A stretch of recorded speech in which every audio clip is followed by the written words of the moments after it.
Alright, let's walk through the knowledge of language exercise. The mysterious cuttlefish. A few months ago, a field trip to my local aquarium sparked a fascination with my new favorite marine animal, the cuttlefish.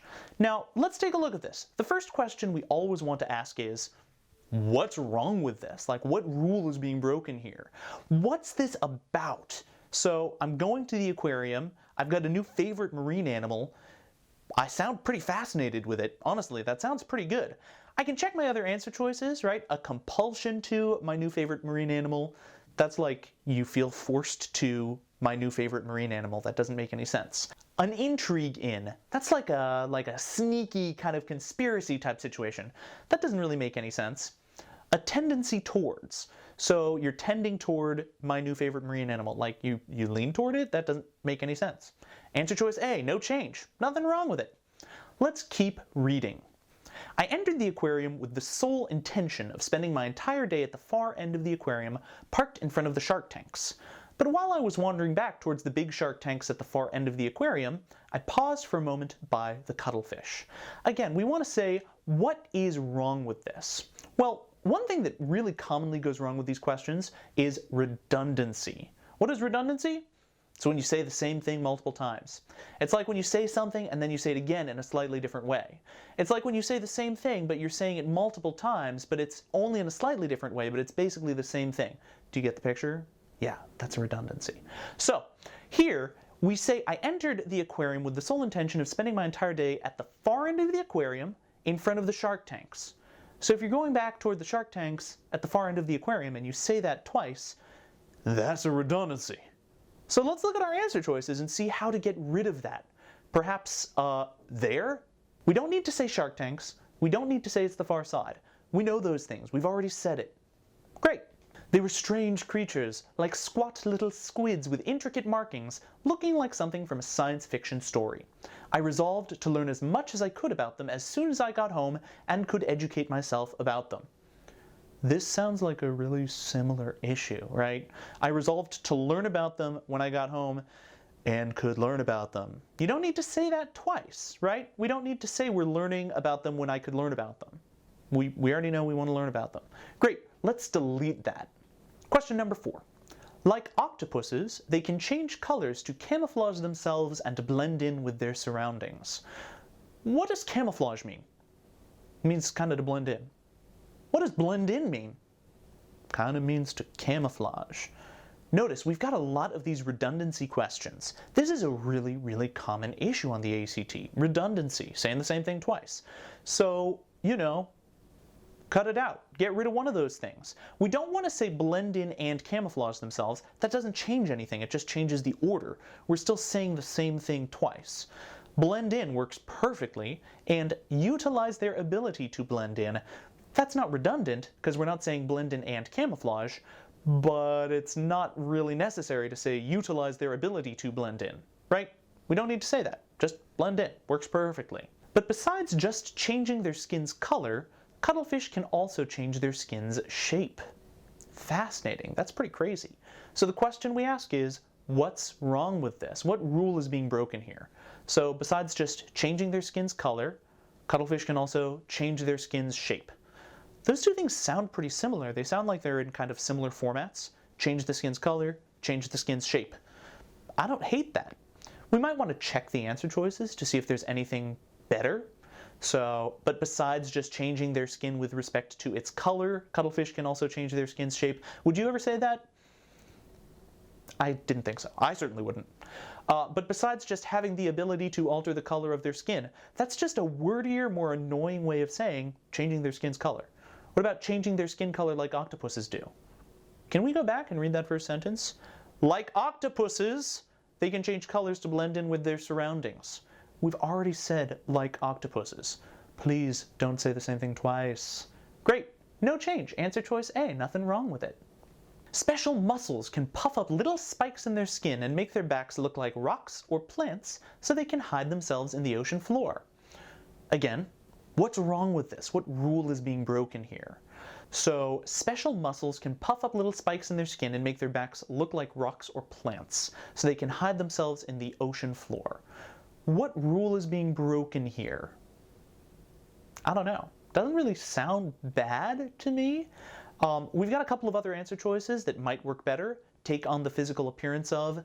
That's a wordier, more annoying way of saying looks like. Change their skins to resemble. That's, you know, a wordier, more obnoxious way of saying look like. Or delete the underlined portion. That would actually change the meaning here, right? Special muscles can puff up little spikes in their skin and make their backs rocks or plants. They're not literally making their backs rocks or plants. That would be a way sicker superpower than making your back look like rocks or plants. And they can't do that. Cuttlefish have a number of unique properties that distinguish them from other cephalopods which lack them. Let's think about this for just a minute. If they have unique properties, what does unique mean? Like unique New York. Say that 5 times fast. It means it's alone. It means it's the only one with this property. So if it's the only one with this property, other cephalopods lacking them is just saying the same thing twice. This is another redundancy. Keep an eye out for these. They're really, really common. They're really, really insidious. We can skim right by them. If we don't read the entire thing, they're really easy to miss. But we see it right here. Other cephalopods works fine. We don't need to say other cephalopods which lack them. If we have a redundancy, the correct answer is always going to be getting rid of that redundancy. So we don't even really need to pay super close attention to our potential answers B and C. Don't have these properties. Again, it's unique. We know the other ones don't have them. Those others without such properties, this has a lot of problems, right? Those other whats. There's a pronoun without an antecedent here, so don't like that one. Other cephalopods works perfectly. Cuttlefish are one of the only cephalopods to have a bone called the cuttlebone, which helps the animal to regulate its buoyancy. Fascinating. Light and porous, the cuttlebone can change its density, allowing a cuttlefish to become lighter or heavier than water through these changes, thus making it float or sink. So, whoa. It's changing its density, allowing a cuttlefish to become lighter or heavier than water through these changes. It's changing through these changes, as it changes through the changes. Redundancy. Look out for it. It's super common, you'll see it all the time, and this is extremely redundant. Let's look at which answer choice fixes that. So, water by alterations to the cuttlebone's density? Nope, I've already said alterations, I've already said density. The surrounding water? That sounds pretty good. Water around it thanks to the cuttlebone. I've already said thanks to the cuttlebone. I don't need to say it twice. Redundancy? No redundancy? Cuttlefish eyes have a unique shape. Their pupils are shaped like the letter W. The exact purpose of this shape is still a mystery, though scientists do know that cuttlefish are particularly taken with seeing the angle of polarized light. What does this mean? They're taken with seeing the angle of polarized light. So if they're taken with it, that means they like it, right? You're taken with your crush, you're taken with snowboarding, like that kind of means you enjoy something.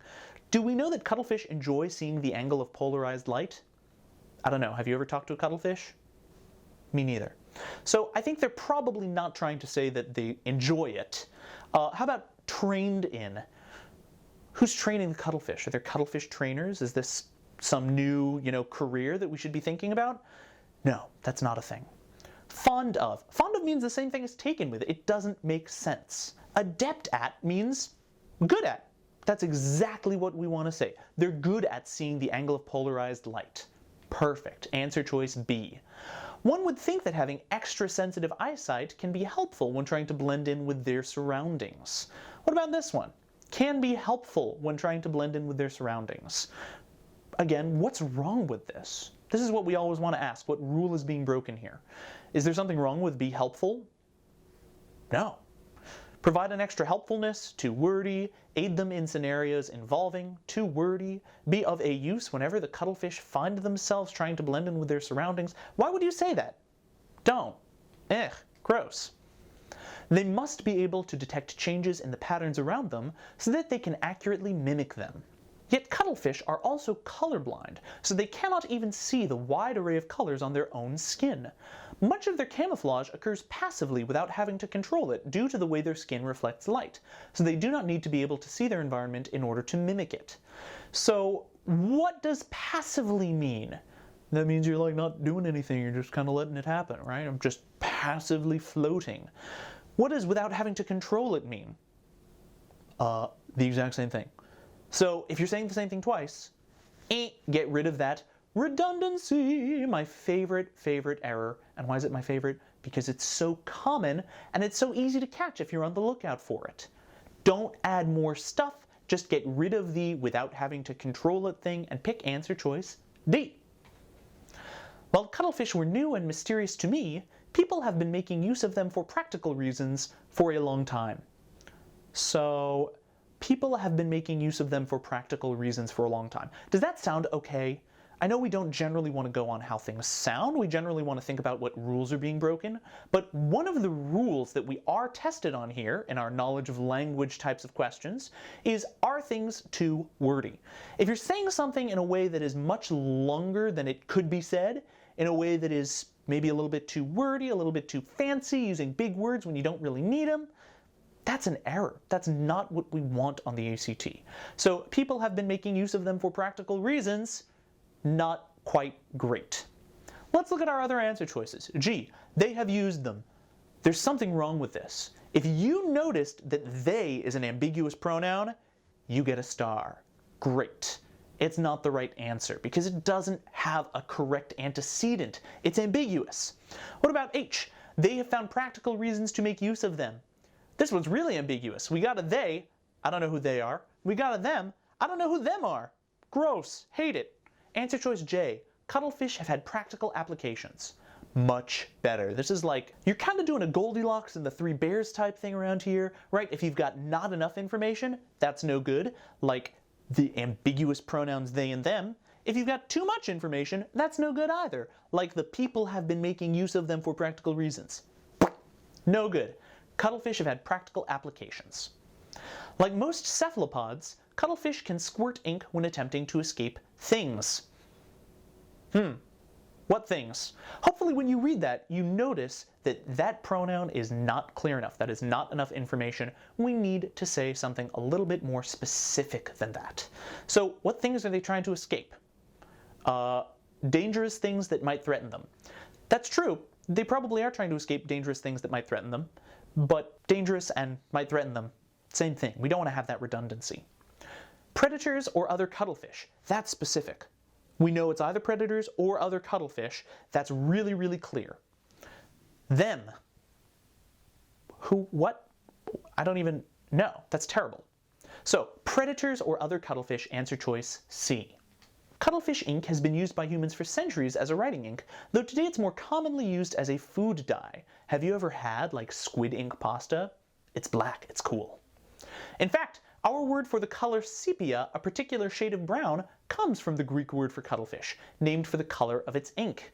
So, what's wrong with this? This is new information, it's not redundant, it's not too wordy, named for the color of its ink, that sounds pretty normal.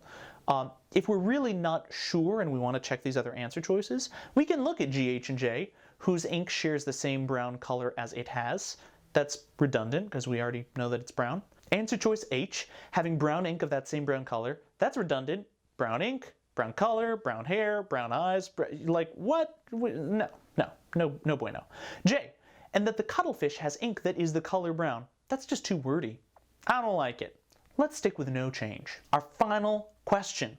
Cuttlebones also have had a number of uses over the years. Today we're more familiar with them as the bones given to pet birds as a way for them to exercise their beaks and get calcium.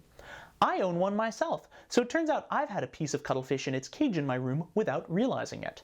Hopefully we recognize that this underlined word is a pronoun, right? Pronouns can be your bronouns if you recognize that we always want them to be specific and correct, right? We need them to be consistent with everything else we see in the passage. So this narrator is saying, I own one myself. I own what? A pet bird? I mean, that seems like it would make sense, but it's not really clear if the narrator owns a pet bird or a cuttlebone or something else.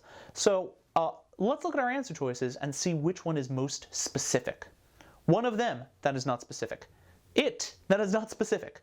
A parakeet, that is very specific. That tells us exactly what the narrator owns, and it solves all of our problems.